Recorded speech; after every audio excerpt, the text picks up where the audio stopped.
اسرائیل فلسطین تنازع کتنا پرانا ہے اور اس وقت بیت المقدس میں کیا ہو رہا ہے؟ بیت المقدس میں ہونے والی حالیہ جھڑپوں میں سینکڑوں فلسطینیوں کے زخمی ہونے کے بعد اس خطے میں تنازع اس وقت مزید شدت اختیار کر گیا جب پیر کو حماس کی جانب سے اسرائیلی علاقوں پر راکٹ داغے گئے اور جواب میں غزہ پر اسرائیلی حملوں میں 9 بچوں سمیت 22 افراد ہلاک ہوئے۔ تشدد کے تازہ ترین واقعات گزشتہ کئی ماہ سے بڑھتی کشیدگی کے تناظر میں سامنے آئے ہیں۔ اسرائیل اور فلسطین کے درمیان تنازع نیا نہیں بلکہ اس کی جڑیں کئی دہائیوں پر پھیلی ہوئی ہیں، مگر سوال یہ ہے کہ یہ مسئلہ کب اور کیسے شروع ہوا؟ اگر اس کا شارٹ آنسر دیا جائے تو وہ ہے 100 سال پرانا تنازع۔ پہلی جنگ عظیم میں سلطنت عثمانیہ کی شکست کے بعد برطانیہ نے فلسطینی خطے کا کنٹرول سنبھال لیا۔ اس وقت یہاں پر ایک عرب اکثریت میں جبکہ یہودی اقلیت میں تھے۔ دونوں برادریوں میں تناؤ اس وقت بڑھنے لگا جب عالمی برادری نے برطانیہ کی ذمہ داری لگائی کہ وہ یہودی کمیونٹی کے لیے فلسطین میں قومی گھر کی تشکیل کرے۔ یہودیوں کے نزدیک یہ ان کا آبائی گھر تھا، مگر اکثریت میں موجود فلسطینی عربوں نے اس اقدام کی مخالفت کی۔ 1920 عیسوی کی دہائی سے لے کر 1940 عیسوی کی دہائی کے دوران یہاں آنے والے یہودیوں کی تعداد میں تیزی سے اضافہ ہوا۔ ان میں سے کچھ دوسری جنگ عظیم میں یورپ سے ہالوکاسٹ سے بچ کر آئے تھے، مگر اس دوران یہودیوں اور عربوں کے درمیان اور برطانوی حکومت کے خلاف پرتشدد واقعات بڑھنے لگے۔ سن 1947 عیسوی میں اقوام متحدہ نے ووٹنگ کے ذریعے فیصلہ کیا کہ فلسطین کو 2 ٹکڑوں میں تقسیم کیا جائے، جن میں ایک یہودی ریاست ہو اور ایک عرب ریاست، جبکہ یروشلم یعنی بیت المقدس ایک بین الاقوامی شہر ہوگا۔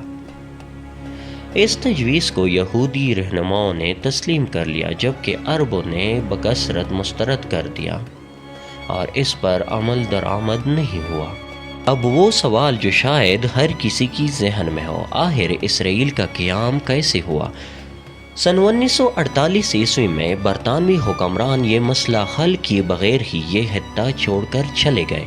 ادھر یہودی رہنماؤں نے اسرائیل کی ریاست کے قیام کا اعلان کر دیا۔ بہت سے فلسطینیوں نے اس کی مخالفت کی اور پھر جنگ چھڑ گئی۔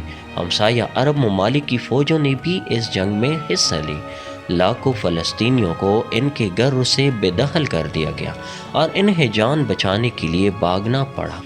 اس واقعے کو النکبہ یعنی تباہی کے نام سے یاد کیا جاتا ہے۔ اگلے برس جنگ بندی کا اعلان ہوا تو اسرائیل نے زیادہ تر خطے کا کنٹرول سنبھال لیا تھا۔ اردن نے جو خطہ حاصل کیا اس سے ویسٹ بینک یعنی غرب اردن کہتے ہیں، اور مصر نے غزہ کی پٹی سنبھال لی۔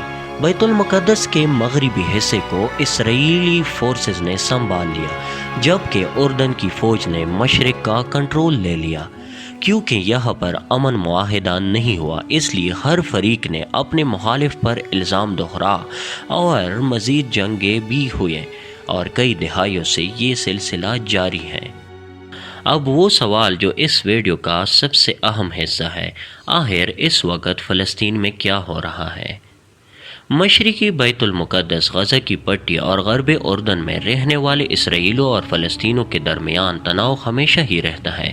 غزہ میں فلسطینی عسکریت پسند گروہ حماس برسر اقتدار ہے جس نے اسرائیل سے کئی مرتبہ جنگ کی ہے۔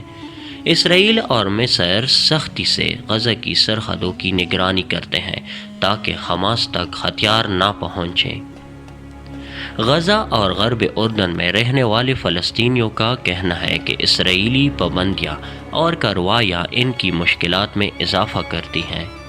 اسرائیل کہتا ہے کہ وہ تو صرف خود کو فلسطینی تشدد سے بچا رہے ہیں۔ رواں برس ماہ رمضان کے آغاز سے ہی یہاں صورتحال کافی کشیدہ ہے۔ متعدد فلسطینی خاندانوں کو مشرقی بیت المقدس میں ان کے گھروں سے بے دخل کیے جانے کے بعد سے فلسطینیوں میں شدید غم و غصہ پایا جاتا ہے۔ ایسے متعدد معاملات ہیں جن پر فلسطینی اور اسرائیلی اتفاق نہیں کر سکتے۔ ان میں یہ سوالات ہیں: فلسطینی پناہ گزینوں کا کیا ہوگا؟ غرب اردن میں یہودی بستیاں رہیں گی یا نہیں، یا دونوں فریق بیت المقدس میں اکٹھے رہ سکتے ہیں، اور شاید سب سے مشکل یہ کہ اسرائیل کے ساتھ ایک فلسطینی ریاست بننی چاہیے۔ گزشتہ 25 سالوں میں امن مذاکرات وقتاً فوقتاً ہوتے رہے ہیں، مگر معاملات حل نہیں ہو سکے۔ امید کرتا ہوں کہ آپ کو یہ ویڈیو بہت اچھی لگی ہوگی۔ ملتے ہیں نیکسٹ ویڈیو میں، تب تک کے لیے اللہ حافظ۔